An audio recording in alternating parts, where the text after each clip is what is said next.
আফা আমরা আছি, আমরা শক্ত, আপনি ঘাবড়াবেন না, আপনি ঘাবড়ালে আমরা নরম হয়ে পড়ি। সম্প্রতি শেখ হাসিনার সঙ্গে তার দলের এক নেতার ফোনের এই কথোপকথন সোশ্যাল মিডিয়ায় ব্যাপক ভাইরাল হয়েছে, যেখানে মোবাইল ফোনের কলের উল্টো দিক থেকে শেখ হাসিনার কণ্ঠস্বর শোনা যাচ্ছে। আর তার দলের নেতাকর্মীরা তাকে আশ্বস্ত করছেন যে আপনি ভয় পাবেন না। যেখানে বর্তমানে অন্য সরকার তৈরি হয়েছে, সেখানে কিনা আওয়ামী লীগের কর্মীরা এই অবস্থাতে কি করতে হবে সেই ডিরেকশন দিলেন, এবং সেই অডিও ক্লিপ কিন্তু ভাইরাল। দিল্লিতে বসে হাসিনার গোপন বিস্ফোরক ফোন কলের সেই ভিডিও সামনে আসতেই তোলপাড় পড়ে গিয়েছে। নয়া সরকারের বিরুদ্ধে তৈরি সমস্ত প্ল্যান ফাঁস হয়ে গেল বলেই মনে করছেন আন্তর্জাতিক বিশেষজ্ঞরা। গত 12ই আগস্ট শেখ হাসিনার সঙ্গে 3 মিনিট ফোনে কথা বলেন আওয়ামী লীগের নেতা মোহাম্মদ জাহাঙ্গীর কবির। ফোনালাপে জাহাঙ্গীর কবিরের সঙ্গে শেখ হাসিনাকে কথা বলতে শোনা যায়, যেখানে শেখ হাসিনাকে বলতে শোনা যাচ্ছে আপনারা শৃঙ্খলা মেনে দলের কাজ এগিয়ে নিয়ে যান। 15ই আগস্ট জাতীয় শোক দিবস যথাযথভাবে পালন করবেন। আর সেই জবাবে জাহাঙ্গীর বলছেন যে আপা আপনি ঘাবড়াবেন না, মনোবল হারাবেন না, আপনি ঘাবড়ালে আমরা দুর্বল হয়ে যাই, আমরা শক্ত আছি। শেখ হাসিনা বলেন যে আমি ঘাবড়াবো কেন, আমি ভয় পাইনি, আপনারা দেখেছেন আমাদের পুলিশ কিভাবে সবকিছু করেছে, আমাদের কর্মীদেরকে মেরেছে, একটা দেশ রক্তের বিনিময়ে স্বাধীন হয়েছে, আপনারা যেভাবে আছেন সেইভাবেই থাকুন। এই গোটা ভিডিওটা রইল আপনাদের জন্য।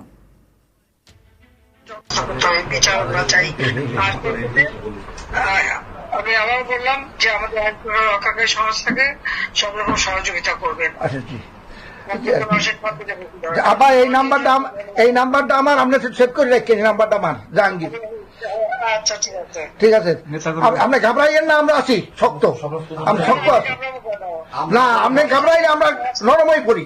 জয় বাংলা, জয় বাংলা। আবার আমি ঘাবড়াই নাই, আমি আর ইতিমধ্যে সমস্ত ঘটনার পরে যে কত মানুষ মারা গেছে, আমাদের পুলিশ মাইনে ঝুলাই রেখে দেয়, আমাদের কর্মী মাইনে হাসপাতালে চিকিৎসা করতে গেছে তাকে টাইনে এনে ঝুলাই গুলি করে মারে, পুলিশের পিঠা মারা, এরকম বিভৎস ঘটনা কে দেখছে? আর যতগুলি আমি দেখলাম মনে হলো পুলিশ গুলি করলে তো ছলা গুলি হতো, সেটা তো দেখা যাচ্ছে সব বুলেট এবং খুব কাছে থেকে পাওয়া। তাহলে আবার বোরকা পরে ছেলেরা বোরকা পরে পেয়েছে যে আমিও মানে সমস্ত জঘন্য কাজ এখানে হচ্ছে। তো যাই হোক, দেশটাকে নিয়ে যে একটা খেলার মানে বস্তু পেয়ে গেছে, এই দেশটা মানুষ রক্ত দিয়ে স্বাধীন করছে, তাদের মনে রাখা উচিত। আর এত উন্নতি করছে নষ্ট নয়, সেটাও তাদের বিবেচনা করা উচিত ছিল যে তারা তো নিজেই ব্যবহার করবে। আমি তো ব্যবহার করবো না বা আমাকে ব্যবহার করবো বলে তৈরি করিনি, তৈরি করেছি আমি সাধারণ মানুষের জন্য, মানুষের সেবা দেওয়ার জন্য, মানুষের জীবনটা উন্নতি করার জন্য, তাই না? কাজে আপনারা যেভাবে আছেন বাবা মা সবাই থাকেন, আর আপনারা 15 আগস্টটা যথাযথ মর্যাদার সাথে পালন করেন। শেখ হাসিনা ভয় নাই, আছি ঠিক আছে, দোয়া করে বাবা। সবাইকে সামনে দেখেন, এখন আর আগে বছর না, জি জি জি জি আপা, ঠিক আছে, ঠিক আছে, সবাই ঠিক আছে।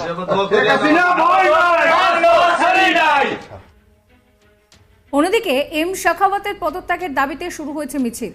বাংলাদেশের স্বরাষ্ট্র উপদেষ্টা এম শাখাওয়াত বলেন যে আওয়ামী লীগ এই দলটা একটা বড় রাজনৈতিক দল, এই দল স্বাধীনতা এনে দিয়েছিল, আপনাদের এই দলকে কিন্তু ব্যান করা হয়নি, কোনো দলকে ব্যান করা খারাপ। জার্মানিতে নাৎসি পার্টিকে ব্যান করা হয়েছিল, আমাদের দেশে তো তেমন কিছু হয়নি। ব্যান করা রাজনৈতিক ফায়দা হাসিল করার জন্য, আপনি হয়তো ঝামেলা করবেন, এই গন্ডগোল করার কোনো মানে হয় না। আওয়ামী লীগ সম্পর্কে কি বলেছিলেন তিনি, শোনাবো।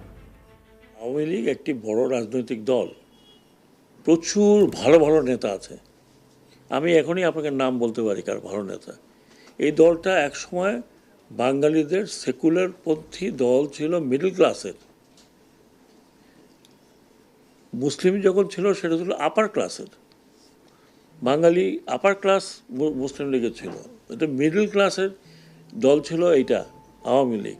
যে জন্য আপনি দেখবেন যে মিডল ক্লাস তৎকালীন ইন্টেলেকচুয়াল যারা ইউনিভার্সিটির এখানের ওখানে তারা এখনও আছে, এখন অ্যাক্টিভ না থাকলে তারা সাপোর্ট করে। একটা দলকে আপনি এত বড় মানুষের দল যিনি এদেশ স্বাধীন করেছেন, এতে তো কোনো সন্দেহ নাই, কারো সন্দেহ থাকার কথা না।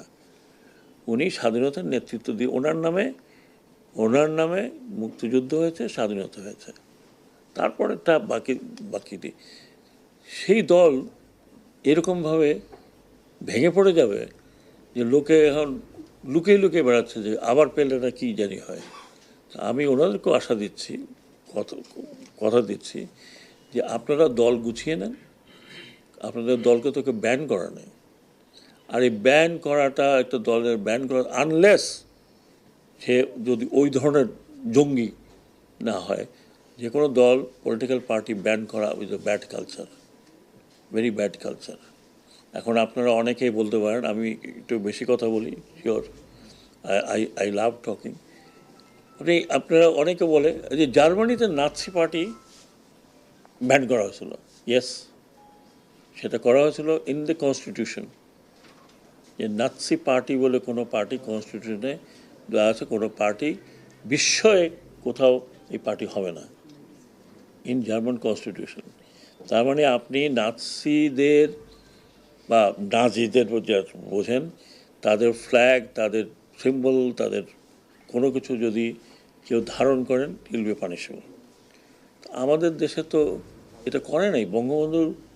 বঙ্গবন্ধুর 1972 কনস্টিটিউশনে কোনো পার্টির নাম তো ছিল না, এই পার্টি ব্যান করতে হবে, ওই পার্টি থাকবে না, ওটা থাকবে না।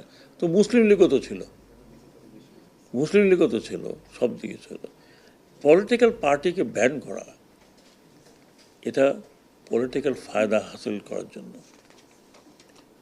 আজকে মনে করেন আমি যেটা বলতে চাই না, আরেক পার্টিকে যদি বলে তুমি এই করছো, তোমাকে ব্যান করবো, চিন্তা করেন। So political party will function like political party. আপনি তাকে দিয়ে একে দিয়ে গন্ডগোল করাবেন, আমি আসতেছি, আমি যাব। আপনি আসবেন, আপনার দেশ, আসেন না কেন, হু স্টপস ইউ? নাগরিকত্ব তো কারো যায়নি, নাগরিক 21 বছর প্রধানমন্ত্রী তো করেছেন, আপনি স্বেচ্ছায় চলে গেছেন, কেউ যেতে বলেন নাই, আপনি স্বেচ্ছায় গেছেন। আপনি ভালো থাকেন, আবার আসেন। আমরা সবাই আপনাকে শ্রদ্ধা করি না, অশ্রদ্ধা করছি না, বাট এই গণ্ডগোল পাকাবার তো কোনো মানে হয় না। এই গণ্ডগোল সাবস্ক্রাইব করবেন আজ তাক বাংলার ইউটিউব চ্যানেলকে, ফলো করবেন হোয়াটসঅ্যাপ চ্যানেলও।